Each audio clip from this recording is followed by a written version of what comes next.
This is your CBS 46 News Flash Briefing, brought to you by West Shore Home. Good Wednesday afternoon. I'm Karen Greer. We begin with a crime alert. The search is on for the shooters after a double shooting in Atlanta, all due to road rage, according to police. They say it happened this morning on Commercial Avenue in Northwest Atlanta.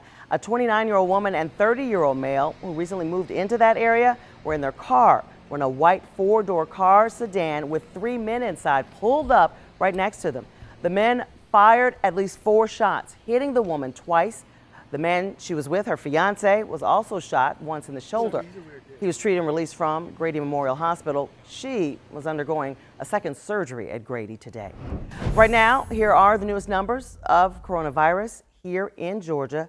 The total now at 44,275 cases. The state health department says so far nearly 1,900 Georgians have died from the virus, and more than 518,000 tests have been administered.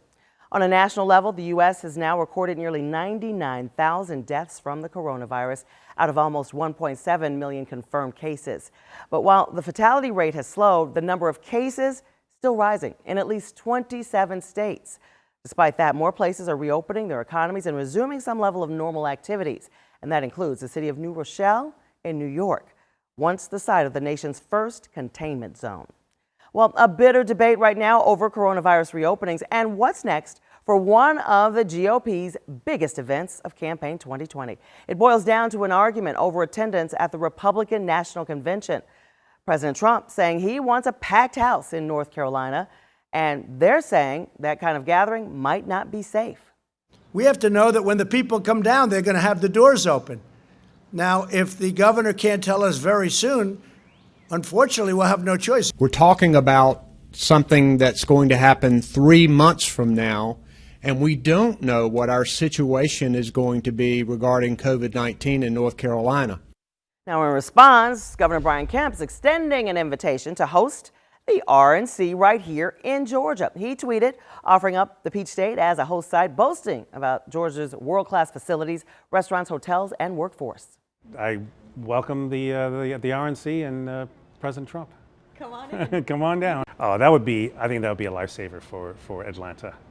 50,000 people coming into town.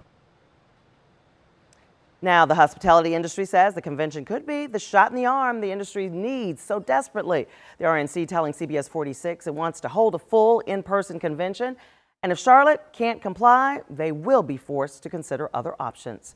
Well, we're hours away from a historic launch this afternoon. 2 NASA astronauts will blast off about 4:30 from Florida's Cape Canaveral. A SpaceX Falcon 9 rocket will carry Doug Hurley and Bob Behnken to the International Space Station. This marks the first time a commercial spacecraft has carried astronauts into orbit. The launch will happen if the weather holds. At last check, the outlook about a 60% go. You can watch the launch live right here on our CBS 46 streaming app. And we've got a lot of weather to tell you about right now. That launch, one of the big ones, a 40% chance that it won't make it because of the rain, Jen. So what are we looking at now in your forecast? Yeah, definitely. And it's Central Florida, those showers and storms, something that they're accustomed to, and unfortunately could scrap that launch later this afternoon. If we had a launch this afternoon, it would probably be scrapped as well. And anyone in South Carolina, theirs would be too. They've got Tropical Storm Bertha made landfall near Mount Pleasant, South Carolina this morning. 50-mile-an-hour winds when it made landfall, but it is weakening as it moves north. So lots of weather across the entire southeast. Here at home, we do have a level 1 risk of severe weather, mainly for areas north and west of I-85. So across West Georgia, we will see a level 1 risk of severe weather.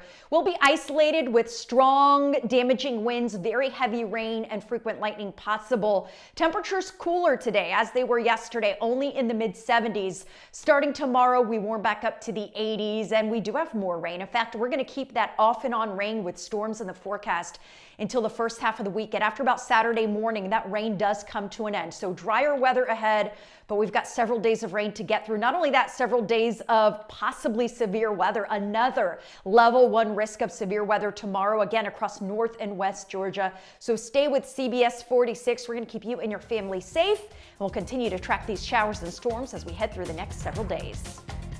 This has been your personal flash briefing from CBS 46 News, brought to you by West Shore Home, Atlanta's one-day bath remodeler.